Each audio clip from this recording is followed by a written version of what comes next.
Oh, later on,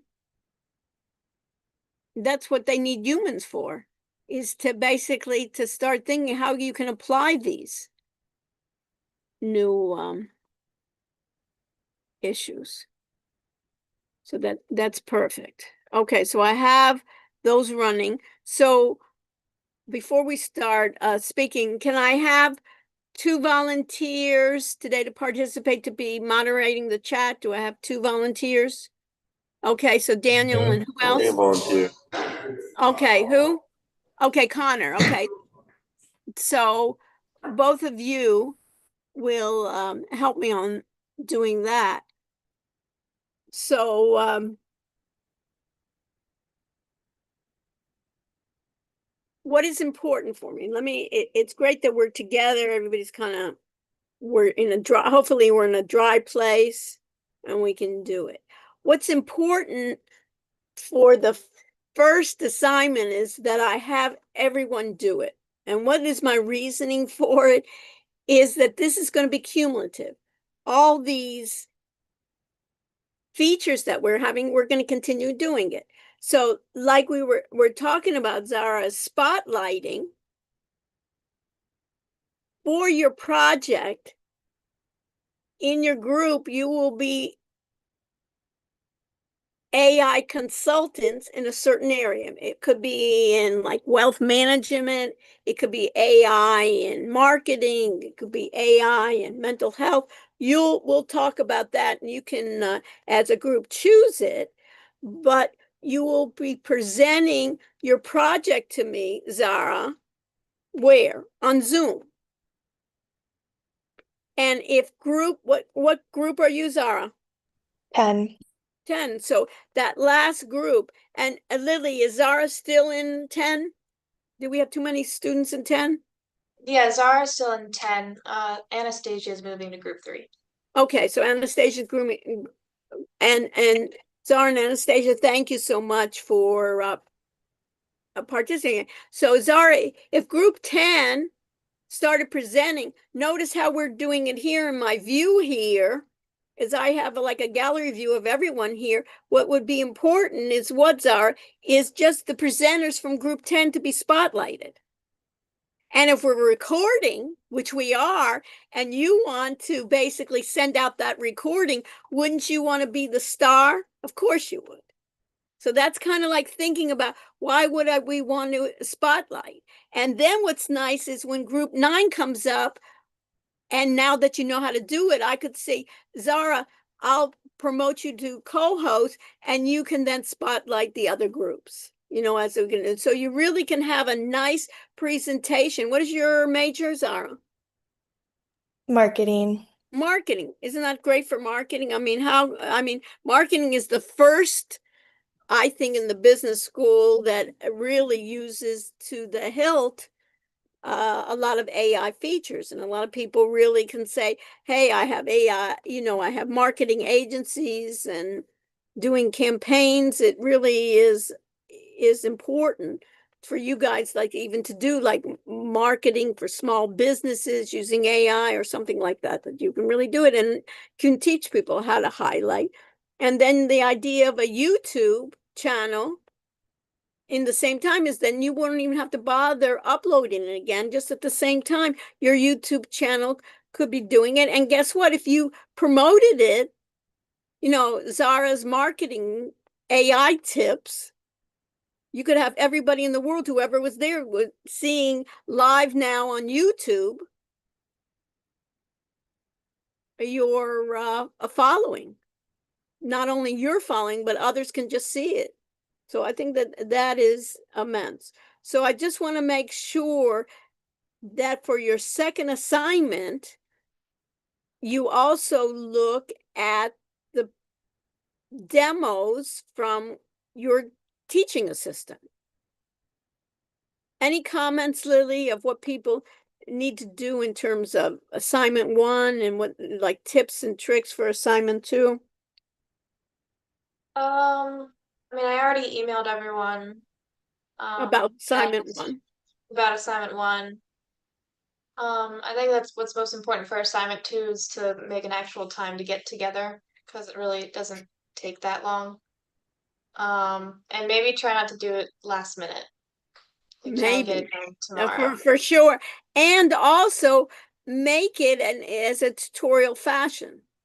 Right. And I think talking about issues that could be problematic, but also, like I was telling David, that thinking about how you actually use it in the future rather than being like mechanical. Oh, we did a poll, but thinking, hey, how would you do the poll? Who would be the participants of the poll?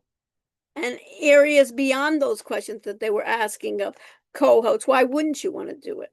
So that's it. So even the idea, let's even step back for assignment one. Many of you were getting stuck on YouTube. Am I correct that it took Well, 4 no, hours? I mean, no, some of the like everyone was like doing the screen share and like showing the tools of Zoom and the steps on their YouTube live instead of on the cloud recording.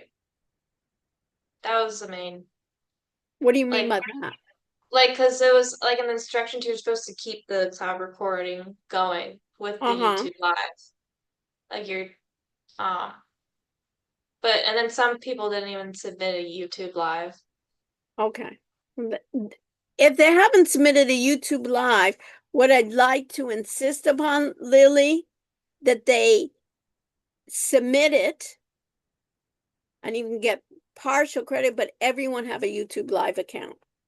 And if they're It's and if they're having like trouble getting the like it's just you go to the video that you made and attach use copy and paste the link um from your YouTube account.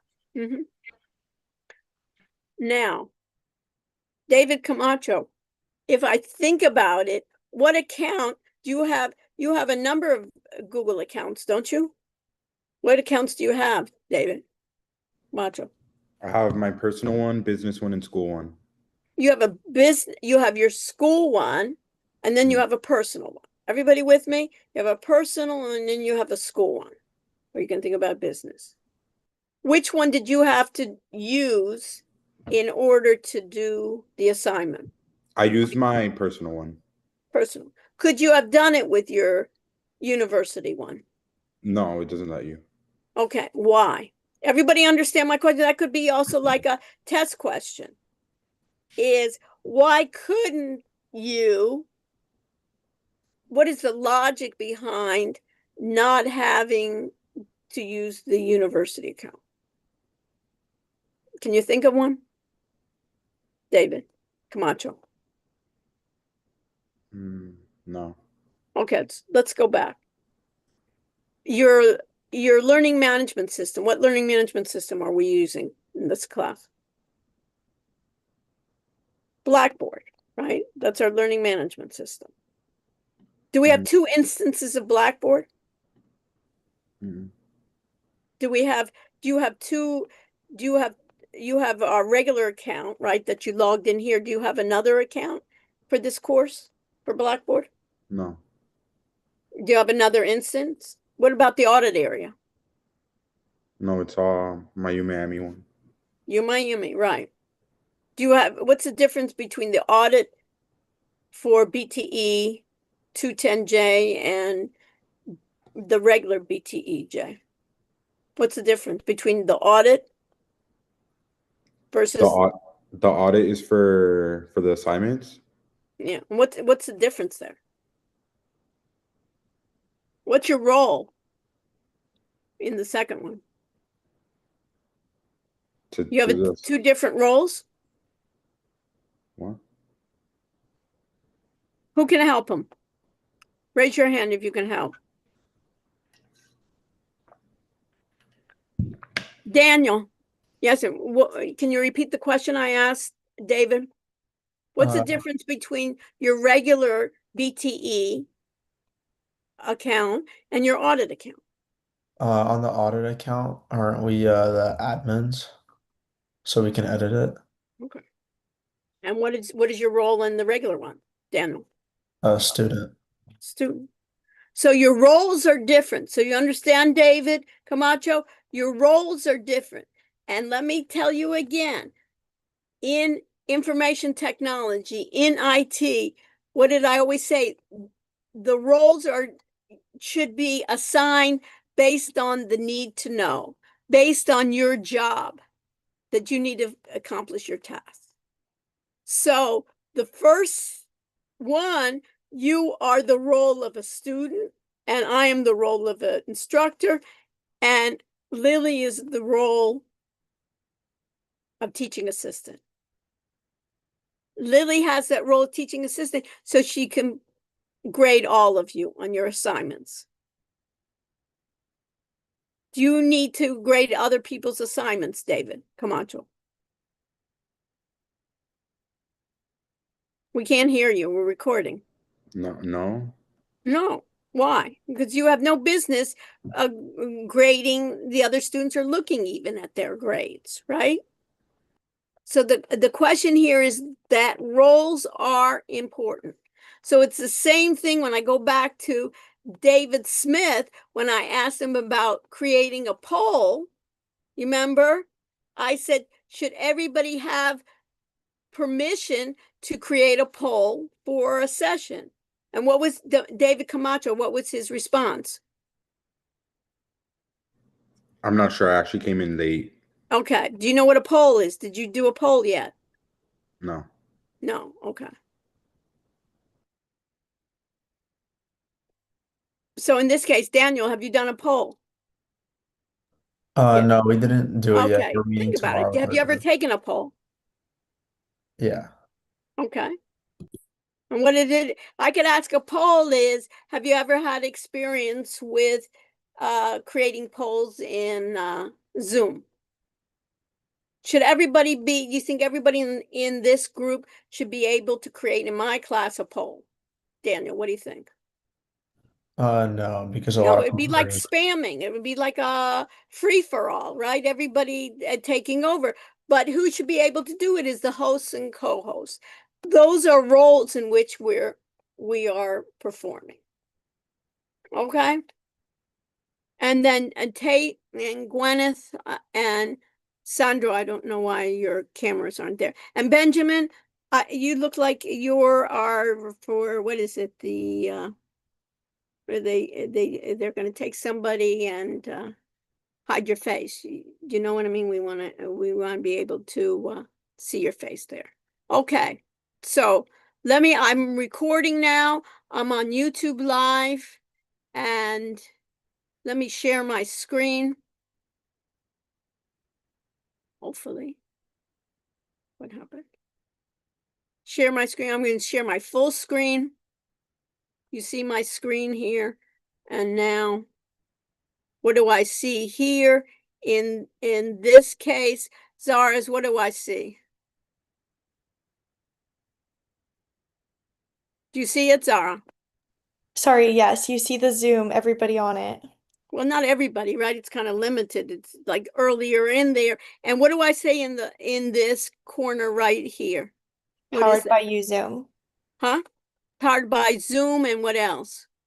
with the The U logo logo, of what? the U Miami logo. Why is it the U Miami logo? Is it because your Zoom account is U Miami? Exactly. Who owns this? Is the University of Miami. We're using the University of Miami to broadcast. The University of Miami, Zara, is paying Zoom for a higher education subscription that allows all of its community, students, employees, faculty, to use Zoom. And guess what? You get much more features like live streaming than you would in the free version. So what is important? Do you have full, as myself and you, we have the exact same role in Zoom. Do we have full control over Zoom? What do you think? The university decides which features. Did you see some features we couldn't change in the settings? Did you notice that, Zara? We can't hear you. We're recording. So the head nod is not good enough. Yes, I did notice that. Yeah, and why do you think that is? That they're able, I can't change, I can change the settings they allow me to, but other settings, they have over me power. I would assume, I'm honestly not sure actually. Not sure what. I'm not sure why they Why do you think? Because they own it. They're basically were- like the owners, so they may think why. Why do you think, Connor? Why do you think they prevent me from using all the settings? Why not make everything open? I would like it that way. I'm not too sure, to be honest. I know. Everybody's to be honest, but what do you think? I appreciate your honesty, but think about it. They may think that what? That it may be too what? That they'll lose control. What do you think, Zara? Is it either because they don't think something's appropriate to have on Zoom or they don't pay for a subscription? One, it could be they don't want to pay for it. And two, maybe they think, oh, I don't want to, they're a little bit scared of AI. Can you see that? It's basically they're not sure what AI can bring, so they want to be more conservative. In the beginning, they didn't allow anything that said AI, they shut it off. And now I am not, and I'm publishing this, so this is interesting. I'm not sure some of these features, did they even realize that are turned on? Because not everybody, they keep on adding new features, Zoom, because they're trying to be competitive, Zara. So it basically is, there may be some times that they say, by default, it's off, and they say, we want to keep some of this off because we're not sure what AI will produce. And maybe that's good. I'd like it to be on, Zara, because we're kind of learning this. So I want to see if it's not good, then we don't want to use it. Maybe we'll turn it off. But I want to explore the most I can because I'm teaching this technology. They are basically trying to make the university, they don't want to get into lawsuits. They don't want to get into areas that may be a little bit, that they're unsure of what the actual feature does. For me, I'm curious because we're using it as a learning tool. And basically, we don't have to worry about, in this case, we're not a business here, so we're not worried so much of how this will affect us. You understand?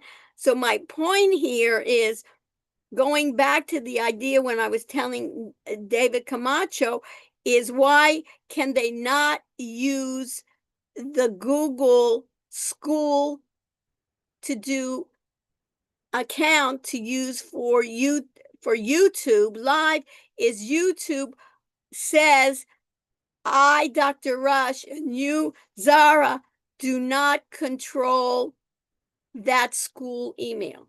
Do you control your own personal email, Zara? Yes, you do. So then they're going to allow you to use that live stream.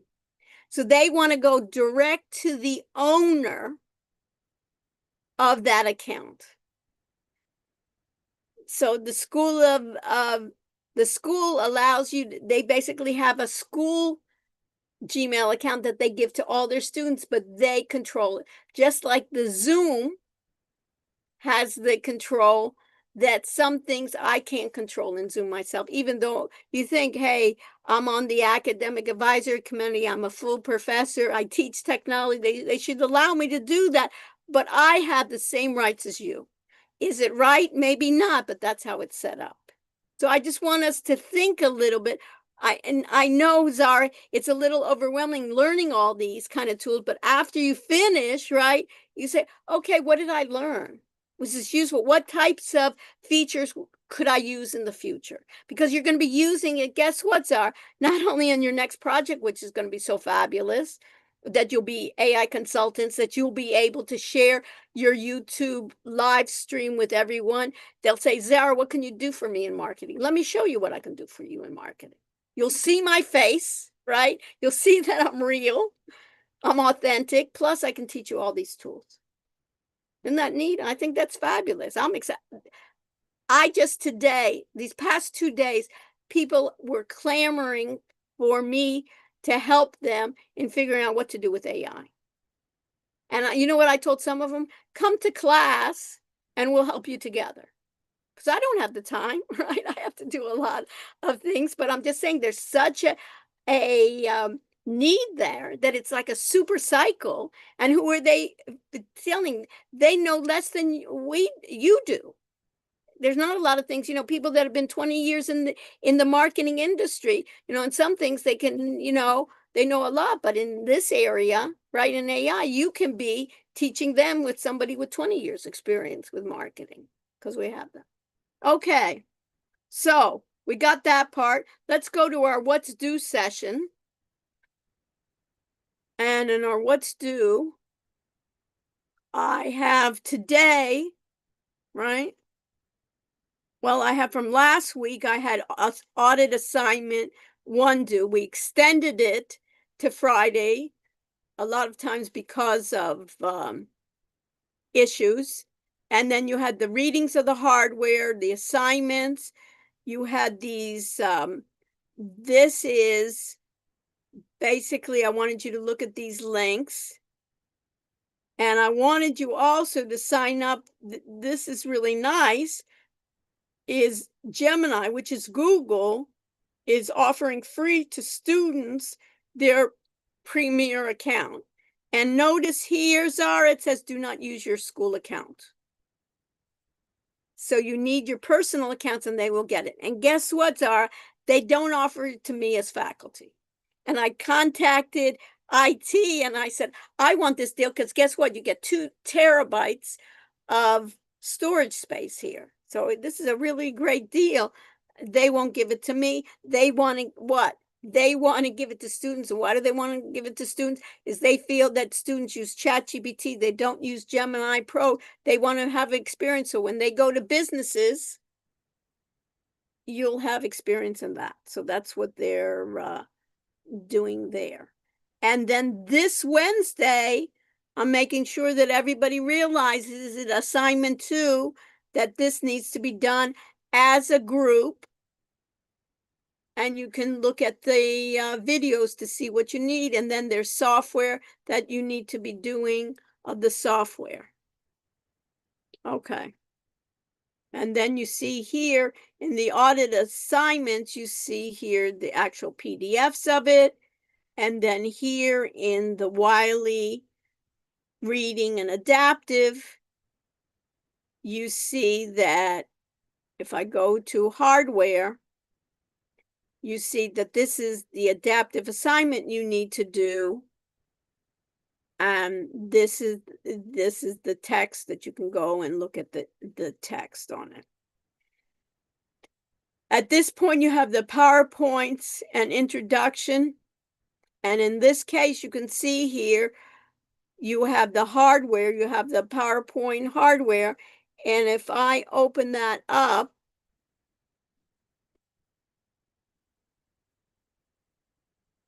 let's see here, you see here that you have those learning introductions of what are the major components, what are the hardware, what are the computer hardware.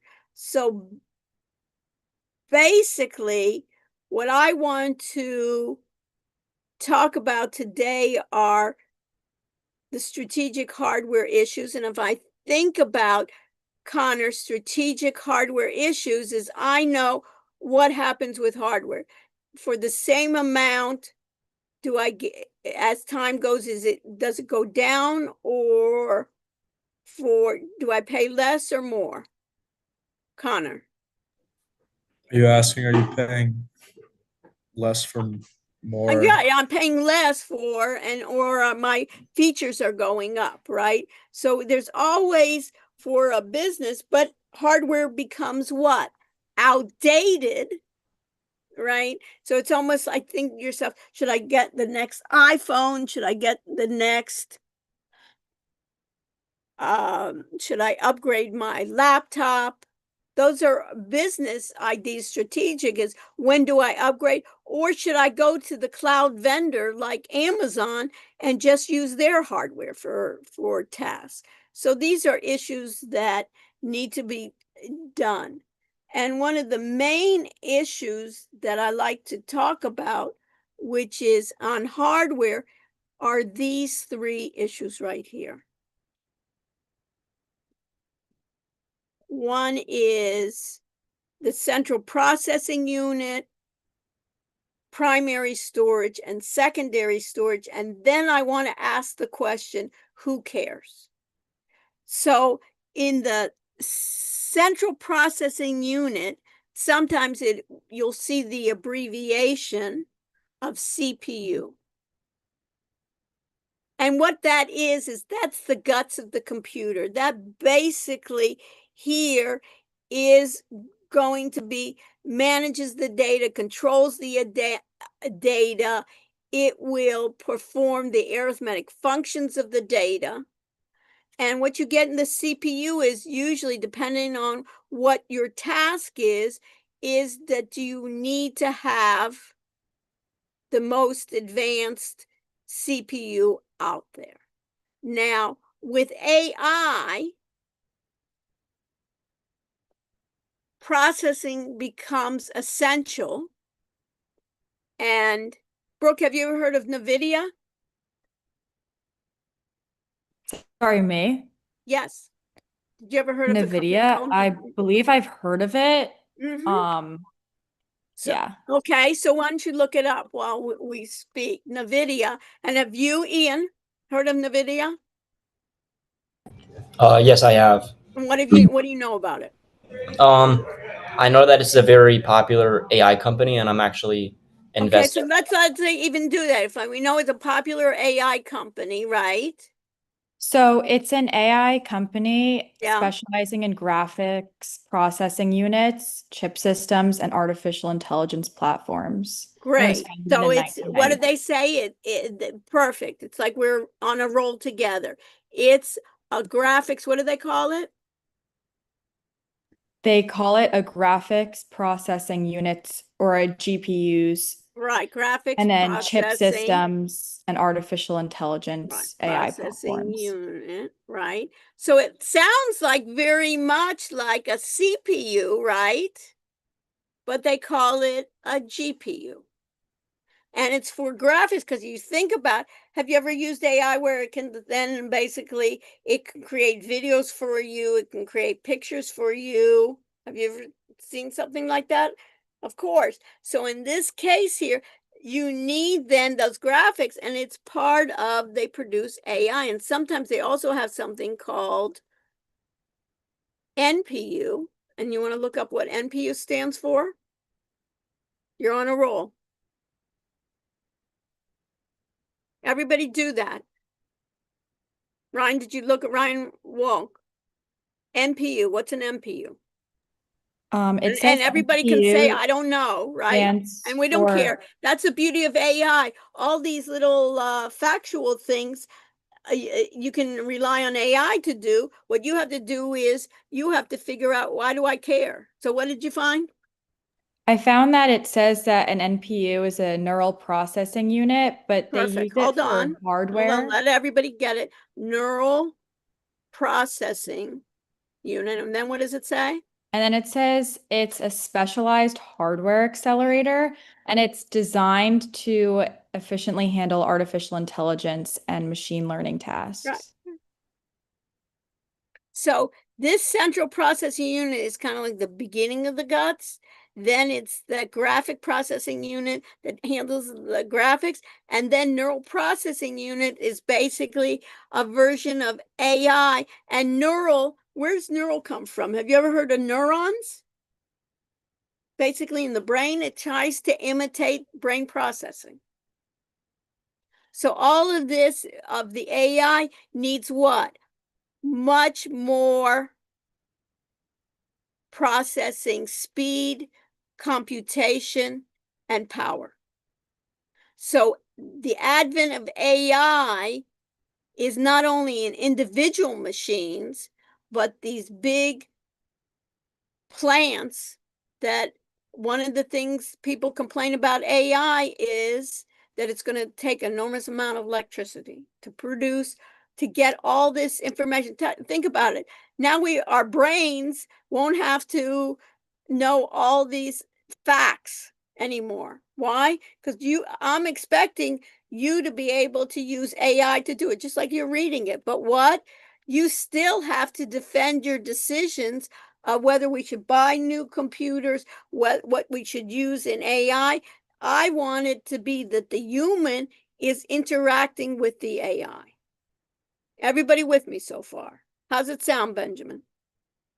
Okay, thumbs up.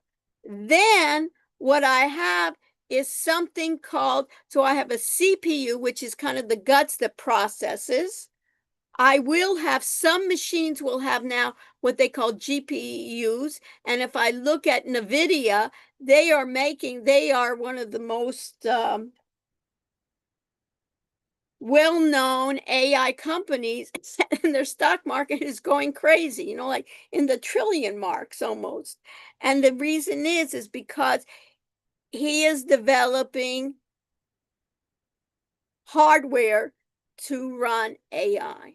And so he's running GPUs and even NPU, neural processing, to be able to take the world's facts and data and to condense it and make sense out of it.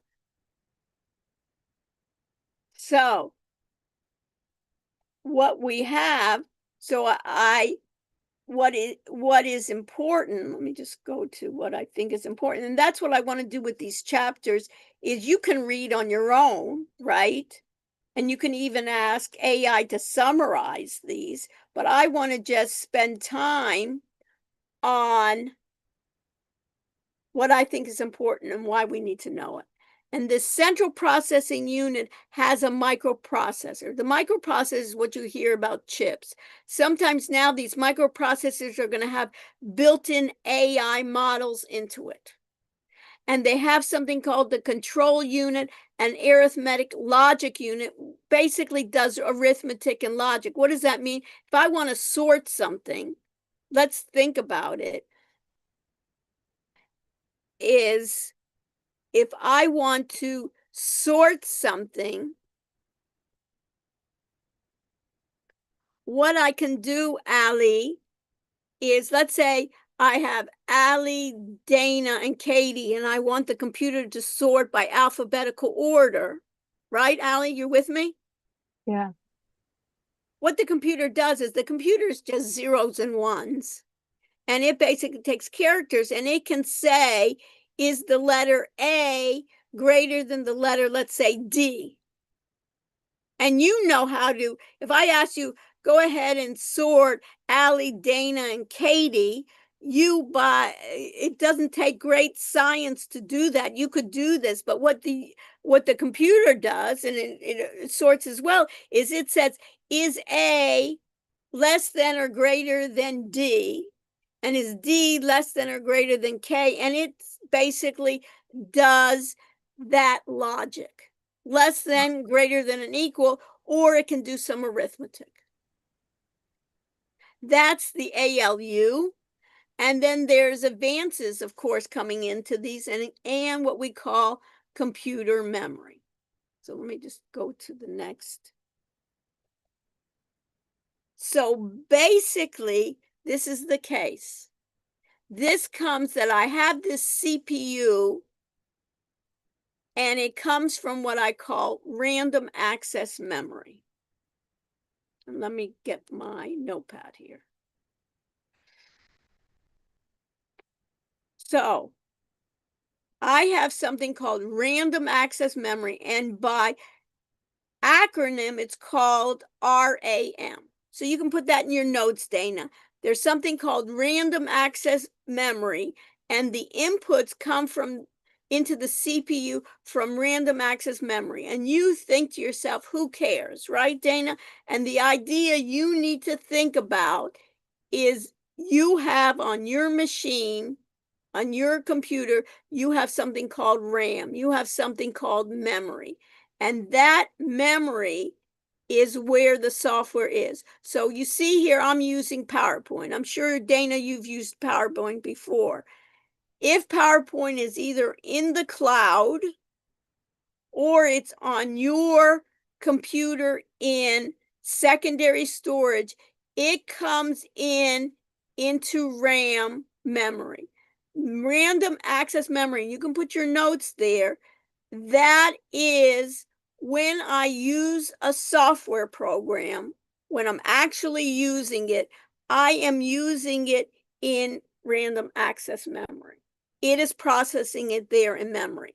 When I'm finished and I either turn off my computer or I close and save, that RAM gets emptied. And that's why we call RAM, you can put this in your notes, is called volatile memory. That means that it will go away when the computer is shut down. So you remember how they always say, save your work? That is what happens. And the control unit then is where it directs the flow of data, and the ALU, the arithmetic logic unit, then receives that data and the instructions from the registers and makes the computation. And what I need to do then is the data then gets sent to what we call storage center. So this is a good demonstration here. This is it. You have something called primary storage, and mainly in primary storage, that is called what? What's the other word for it? What are the three letters for it? It's called RAM, right, Dana? That it's called RAM. And basically, secondary storage is inside your computer, and a lot of times you call it your hard drive, or it could be secondary storage, could be a memory stick. That is secondary storage. So what I want everyone to do is figure out how much RAM and hard drive system you have.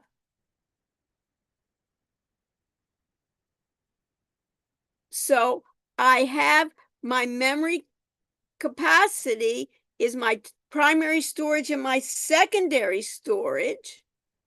And the way that it runs is it's in bits or characters, kilobytes, megabytes, gigabytes, terabytes. And my primary memory, sometimes it's called main memory. There's 4 types of storage there. There's the registry, there's a cache. What does cache mean? Cache sometimes, have you ever been in a part, Valeria, where you'll go into Google and you'll start typing and already has it there for you if you used that term before? Have you ever had that, where you'll type something and it'll come up? Valeria, that's in cache memory, that it comes up quickly. Random access memory is where your software programs reside. That's called volatile. That means that when you shut down your computer, it disappears. And the other type of primary storage is called read-only memory. The acronym is read-only memory of ROM. That is what we call non-volatile. That is, let me just put this in. That is an area which I could almost see it. It's like permanent and done by the manufacturer.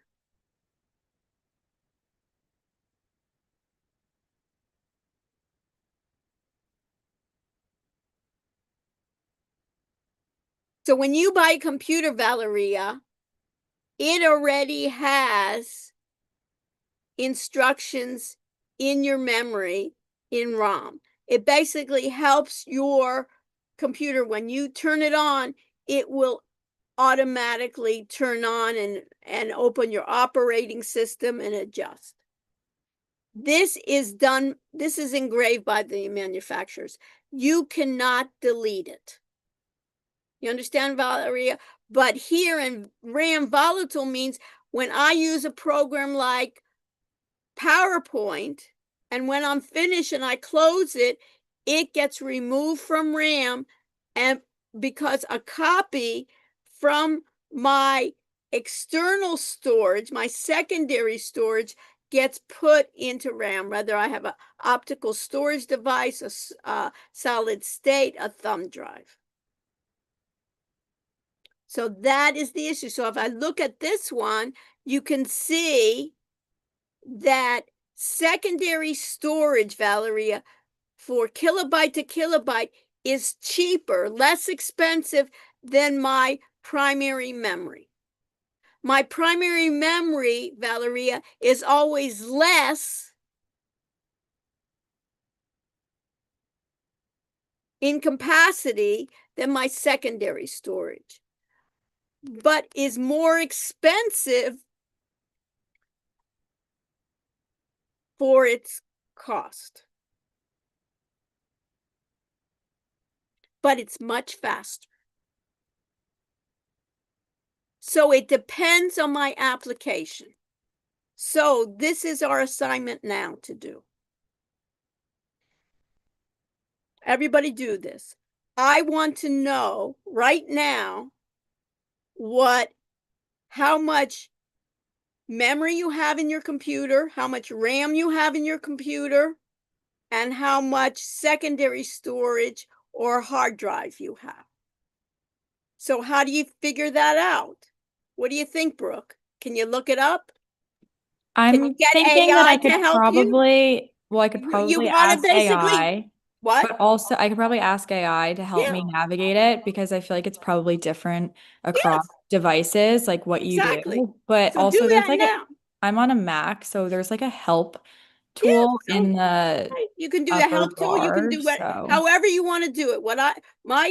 My question to you, and take like 2 minutes to do for everybody, is right now, everybody find out how much on your device, right? Brooks, you're going to have a different device than I do, and maybe to some of the other ones, is how much memory you have and how much hard drive you have, or how much primary storage you have and how much secondary storage you have right now. Take a minute, because you're all in front of a computer, right, Aaliyah? Right, Connor? So everybody find out now, and I'll ask people after a minute.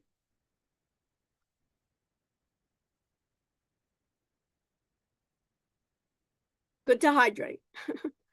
Huh, Kristen? I don't drink enough, right? Good to hydrate.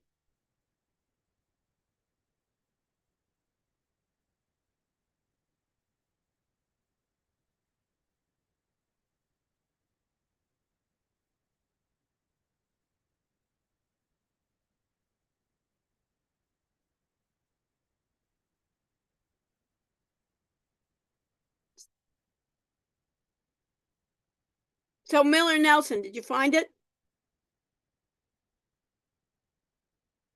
No, yeah, I'm still looking. Okay, look. Who's found it? Raise your hand. Okay, so Adam Silverman, how much memory do you have? How much primary storage do you have? And how much secondary storage? Go for it. So I have 16 gigabytes of memory, 16 gigabytes of memory. Let me and just write it down. Hold on. 16 gigabytes of memory, and what else? I have 112.35 gigabytes available of storage out of 494.38 gigabytes Okay. total. So which one is larger? The storage. The storage. Your storage, so it's great. How much memory do you have? 16 gigabytes. 16 gigabytes. So your memory is also called primary storage. It's called memory, and a lot of times it's called RAM. There's different words for that. And what's difficult, and who cares, Adam, is when sometimes I ask people, how much memory do you have? They'll tell me how much secondary storage they have, because it's kind of like interchangeable. And then the next question I have for you, Adam, is who cares? Why, as a business person, What's your major, Adam? Real estate. Real estate. Why in real estate? And let's say you had a global real estate company and you had a number of people working for you and you wanted to get into AI and real estate and do some data analytics on what are the best properties to invest in. Well, it's probably important because like RAM and storage can like affect like how fast like I could probably analyze the data and run And stuff like some that. software, let's say real estate analytics software requires a minimum of memory to even use. So Right. those of you that have 8 versus, they may say you need at least 32 or 64 even to run the software. Because why? If let's say even you've used Excel, right, Adam, before? Can I Yeah. make that assumption? If Yes. you used Excel, when you're using Excel, basically you're taking a copy of Excel that's, let's say, resides on your hard drive. And when you want to call up Excel, you click on Excel, it will make a copy of Excel and bring it into memory. Anytime, Adam, you are using software, note this, class, anytime that you're using software, it's running in memory. It's taking a copy of it and running in the memory. And guess what? In the storage area, I have all the data that I'm going to use. Let's say all that real estate data that I have, it will also put it in memory. So if I want to do heavy duty AI analytics on it to tell me what is going to be my best choice for investment, I need to have a large amount of memory. Now, sometimes, and the storage area is going to store, sometimes I need that storage area to store it internally on my machine. And then other times you'll do what? You'll store it on the cloud. You store a lot of things on the cloud, don't you? I mean, from your phone, right? There's a lot of things that you store. So that is also external storage. But on your laptop, you have always two, that memory and that secondary storage. So these are concepts that you need to know in order for you, Adam, when you're going to have your real estate analytic AI company, to make those decisions. And you may say, Adam, you know what? This is going to be so huge and large that I may go to Amazon or Microsoft and use their cloud hardware to do our heavy duty analytics. But for my everyday, we're still doing pretty, big spreadsheets in Excel. I don't want to take that time. I don't want to, because if I can't fit it in, you know what the operating system does is it takes it in chunks. And by taking it in chunks, it's going to be a lot slower for the processing. So some software I won't be able to use at all because I don't have enough memory. And some, it may just take too long to do it. So that's the reason for it. You understand, Adam? So we got that idea. And where are you from originally, Adam? New York City. New York. Okay. So basically, you can think about it anywhere in the world. And can you make it global? Sure. And you can even say that, hey, my company is, all these people want to invest maybe in the United States, and now they're saying, all these New Yorkers want to come down at least and invest in real estate in South Florida or something. You could do something like that where I can take them and try to figure out what are their best investments. Use AI to help you make those. But guess what? They want you to be able to articulate that to make the sales pitch, right? To convey it. So we're being able to do both of those. Okay, is that clear to everyone? Kind of what I wanted to do for that chapter. And then I'm going to do for the next one is I expect all of you, right, to know how to read, right? I don't need to go through step by step on this, but I want to emphasize the things that I think are important for us that maybe by reading it, it wasn't clear. Because you say everybody just gets out how much memory you have. Oh, I have a terabyte. And what do you know? If they told you that, Adam, they got confused. That means their external storage, because nobody has a terabyte of that primary memory.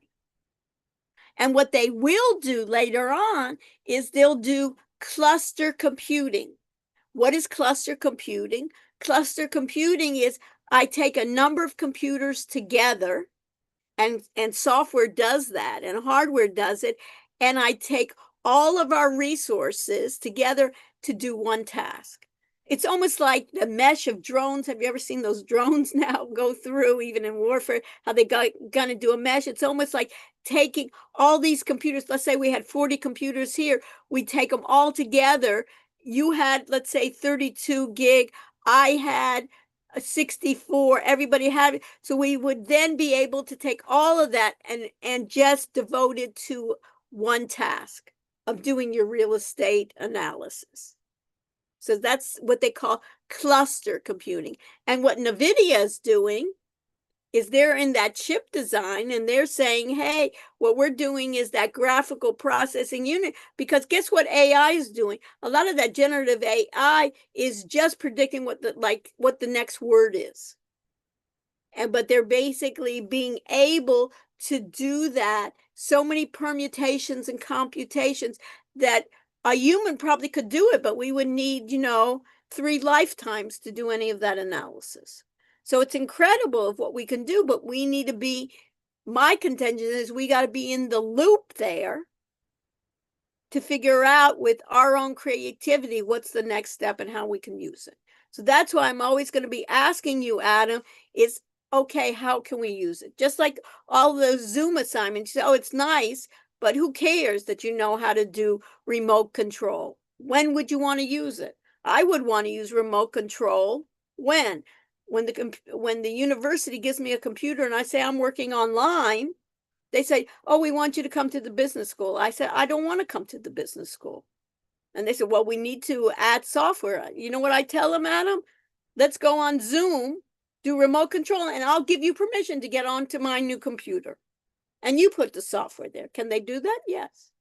So you always want to say, let me get the expert. Because the world is hybrid now, right? You may have an expert in Hong Kong, right? In real estate. You don't need to be flying to Hong Kong every week. Maybe one time it's nice to be in Hong Kong. And I'm sure they would in February want to come visit you in Miami, right? But every week you find different ways to work it. And that's the best person for your work. Got it? Thumbs up. Okay. Anything else that I need? My moderators, anything else I need to discuss or was not clear? David Camacho, you understand? Put you on the spot, but basically what I want you to do is think that next step. And it's perfect, Kristen, that use AI to help you find those. In this class, it's just the opposite. But guess what? People were asking me about the exams. We're going to meet in person for the exams. Because you know what, Sandro?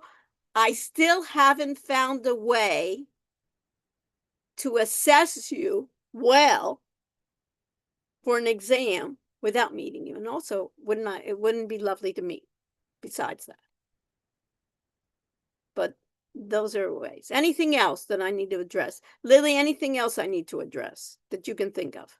Nope, just attendance. And guess what? Why don't you take care of it? Okay. So you'll share your screen. And what is it? What I need to make sure is, do you think in order for her to do attendance, then, Benjamin, she should be co-host? What do you think, Benjamin?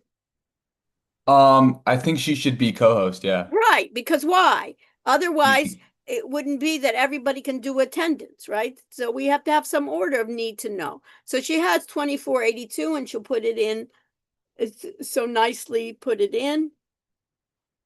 And then you can stop sharing. And if you need to know what the code is, you can look in the chat. So if you could stop sharing, Lily, we appreciate it. And that's it. So Wednesday, we'll talk about, guess what? We talked about hardware. Adam will talk about software, and who cares about software and the different types of when we have it software. Stay with me if you have any questions. Lily will be. Have an amazing day. Thank you. And I'll answer any questions. And stay safe, dry. Bye. Thank you. My pleasure.